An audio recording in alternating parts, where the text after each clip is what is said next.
दोस्तों नमस्कार। मैं सबसे पहले तो दिल से आप सबका इस नए फाइनेंशियल ईयर में हार्दिक स्वागत करता हूं, क्योंकि मुझको ये विश्वास है कि जो बीता हुआ फाइनेंशियल ईयर था वो तो बीत चुका होगा और अब नए फाइनेंशियल ईयर की शुरुआत हो चुकी है। कई शाखाओं में तो आज हुई है, कुछ शाखाओं में 2 दिन पहले भी हो चुकी है। तो दोस्तों मैं आपको बहुत ही शुभकामनाएं देता हूं, असीम शुभकामनाएं देता हूं और ईश्वर से प्रार्थना भी करता हूं कि ये साल आपके लिए ऐतिहासिक हो। आप इस बार इतिहास बना के दिखाएं, अपने क्षेत्र में ऊंचाइयों को छू करके दिखाएं। ये मैं ईश्वर से ऐसी कामना करता हूं। और चूंकि अभी बिगन हुआ है, नए साल की शुरुआत हुई है, तो शुरुआती दिन में ही मेरी शाखा में तो आज ही शुरू हुआ था। मैं शाखा से आने के बाद ही आपको ये संदेश दे रहा हूं कि इस बार कहते हैं ना, वेल बिगिन, अच्छी शुरुआत आधा रास्ता तय, जिसको इंग्लिश में कहा जाता है वेल बिगिन हाफ डन। अगर शुरुआत अच्छी हो गई तो शुरुआत होते ही आधा रास्ता तय हो जाएगा। तो इस बार का लक्ष्य आपको मेरे 2 चीजों को याद रखना। एम हाई, ऊंचा लक्ष्य। सोर हाई, सोर मतलब होता है उड़ान, ऊंची उड़ान। ऊंचा लक्ष्य और ऊंची उड़ान, ये इस बार आपका नारा होना चाहिए कि this year I will aim high and I will soar high. मैं लक्ष्य भी बढ़ा लूंगा और उड़ान भी मेरी बड़ी होगी। मैं इसीलिए मैंने इस बार शुरू में ही फर्स्ट डे ही मैंने आपसे ये रिक्वेस्ट की है कि भगवान करे कि इस साल आप नया इतिहास बनाएं। और दोस्तों मैं बिल्कुल एक चीज विश्वास दिलाता हूं कि आप जो चाहेंगे उसको पा सकते हैं, बिल्कुल पा सकते हैं, क्योंकि ये माइंड का पावर होता है कि what ever the mind can perceive can achieve. दिमाग जो सोचेगा वो पाकर दिखा सकता है।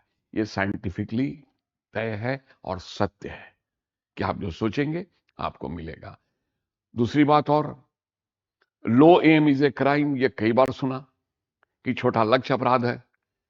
ये स्वामी विवेकानंद जी ने भी कहा कि छोटा लक्ष्य अपराध है, और हमारे आदरणीय कलाम साहब ने भी अपनी किताब में लिखा कि छोटा लक्ष्य अपराध है।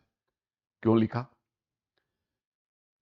क्योंकि शायद उनकी सोच थी कि ईश्वर ने कितनी शक्ति दी है अंदर, वो आप नहीं जानते, और डर से लक्ष्य को छोटा ले लेते हैं और पूरी शक्ति का इस्तेमाल नहीं करते। जब मैं पूरी शक्ति का इस्तेमाल नहीं करता तो मैं समाज को वो सब कुछ नहीं दे पाता जो अंदर से मैं दे सकता था, क्योंकि मैंने लक्ष्य छोटा ले लिया। इसलिए छोटा लक्ष्य अपराध बना गया है। तो इस बार का नारा और इस बार का लक्ष्य, एम हाई, ऊंची उड़ान देखनी है। और एक चीज मैं जरूर कहूंगा,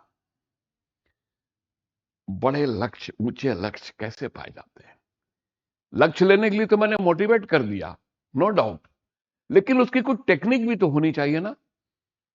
तो ऊंचे लक्ष्य को पाने की एक ही टेक्निक मैंने सीखी है 43 सालों के अनुभव के बाद। ये मैं दिल से आपको बता रहा हूं कि इवैल्यूएशन ऑफ गोल, रोज मूल्यांकन। मैंने कितना तय किया और मैंने कितना पाया। रोज, एवरी डे, अपनी उपलब्धि को हर दिन आकलन करना कि आज का दिन मेरा कैसा रहा। और जितना मैंने करना है वो मैंने ऊपर में लिख दिया है। वो हमारा ऊपर अगर लिखा हुआ है कि जितना मैंने करना है, तो उसको इवैल्यूएट मैं कैसे करूंगा? तो that is called evaluation of goal. कि अगर मैं अपने गोल को इवैल्यूएट करता हूं रेगुलर बेसिस पे, ये देखो, दिस इज कॉल्ड इवैल्यूएशन। ये इवैल्यूएशन है रेगुलर बेसिस पे। आज मैंने क्या किया? मान लो सपोज दैट कि कई बार मैं बता भी चुका हूं कि आप ये कहते हो कि मुझको कॉर्पोरेट क्लब का मेंबर बनना है, तो कॉर्पोरेट क्लब के मेंबर के लिए मुझको 18 लाख रुपए कमीशन चाहिए विदाउट बोनस। ये मैंने लिख दिया ऊपर कि 18 लाख रुपए मुझको कमीशन अर्न करनी है विदाउट बोनस, और आज मैंने शुरुआत की है। तो मैं आज यहां पे लिखूंगा 15 अप्रैल। आज मैंने क्या किया? तो जितनी मैंने पॉलिसियां की उसकी कमीशन को काउंट करके मैं गिनूंगा कि आज मैंने 60,000 रुपए कमाए, मैं अपनी बात बता रहा हूं, तो 60,000 कमा लिए एक दिन में, तो हमारा ये 17,40,000 रुपया हमारे लिए बच गया। अब 16 तारीख मैं कितना भेजूंगा उतना माइनस करूंगा, 17 कितना भेजूंगा उतने माइनस करता जाऊंगा। इस तरह से अपने लक्ष्य को अपनी आंखों के सामने रखूंगा, और जब लक्ष्य मेरी आंखों के सामने रहेगा तो कहते हैं कि अगर लक्ष्य आंखों से हट जाता है ना, ऑफ द साइट, दृष्टि से हट जाता है ना, तो ऑफ द माइंड, दिमाग से भी हट जाता है। तो ना मैं इसको अपनी दृष्टि से हटाऊंगा और ना ये मेरे दिमाग से हटेगा। आप मेरी इस बात को मान के देखो बेटा, मैं एज कि अपने बच्चे से जैसे बात कर रहा हूं, जो मैं महेंद्र को आइडिया देता हूं वही आइडिया आपको दे रहा हूं कि आज एक बड़ा लक्ष्य अपना बना लो, उस लक्ष्य को लिख लो और रोज की उपलब्धि को उसमें से माइनस करो। और जानते हो इसका फायदा क्या होगा? जिस दिन तुम्हारी उपलब्धि जीरो होगी, नील होगी, ऐसा भी आएगा, नील होगी ना, तो दूसरे दिन तुमको बेचैनी होगी कि कल मैंने कुछ नहीं कमाया था, आज मुझको जम के काम करना पड़ेगा ताकि मैं उसको मेकअप कर लूं, मेकअप कर लूं। आज जिस दिन उपलब्धि बहुत ज्यादा हो जाएगी ना, तो समझना कि यह हमारी सरप्लस उपलब्धि है जो समय पर काम आएगी। वो हमारे लक्ष्य को और ऊंचा ले जाए, और ऊंचा।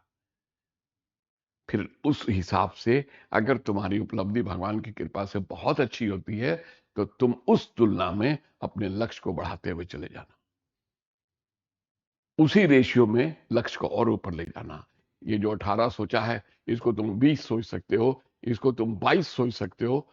तुम जैसे जैसे उपलब्धि अगर तुम्हारी अच्छी हो रही है और तुमको लगता है कि ये हमारे नजदीक आ रहा है लक्ष्य, अभी समय बचा हुआ है, तो लक्ष्य को इवैल्यूएट करना, that is called evaluation of the goal. Evaluation of the goal. अगर मैं कम समय में उसको पाने की क्षमता मेरे अंदर आ रही है ना, तो मैं लक्ष्य को बड़ा करूंगा। अपनी सोच को छोटा नहीं करूंगा बेटा, अपनी मेहनत को छोटा नहीं करूंगा। ये नहीं करूंगा कि ये तो आसानी से मिल रहा है तो छोड़ो रिलैक्स हो जाओ, नहीं बेटा, रिलैक्स नहीं होना है। लक्ष्य को और बड़ा, सोरिंग हाई, और बड़ा, एम हाई, तब होगा सोरिंग हाई। जब लक्ष्य ऊंचा होगा तो उड़ान ऊंची होगी। इसलिए लक्ष्य को भी बड़ा रखना और उड़ान को भी ऊंचा रखना, और अगर लक्ष्य जल्दी मिलने लगे तो लक्ष्य को और बड़ा करते जाना। वो रियल इवैल्यूएशन होता है। मैं उम्मीद करता हूं, आशा ही नहीं पूर्ण विश्वास है कि हमारे इस छोटे से वीडियो के माध्यम से आप पर ये जरूर मन में ये बात आएगी कि नए फाइनेंशियल ईयर की जो शुरुआत है, एक ऐतिहासिक शुरुआत हो, हिस्टोरिकल शुरुआत हो। और मैं फिर एक बार कहता हूं कि मैं ईश्वर से प्रार्थना करूंगा कि आप ऊंचे से ऊंचा लक्ष्य भी बना लें और ऊंचे से ऊंचे लक्ष्य को प्राप्त भी कर लें। ये 2024-2025 आपके लिए एक ऐतिहासिक वर्ष हो, ऐसी मैं कामना करता हूं। और आप सबके लिए अपने दिल से, from the bottom of my heart, मैं आपको विश करता हूं और शुभकामनाएं देता हूं।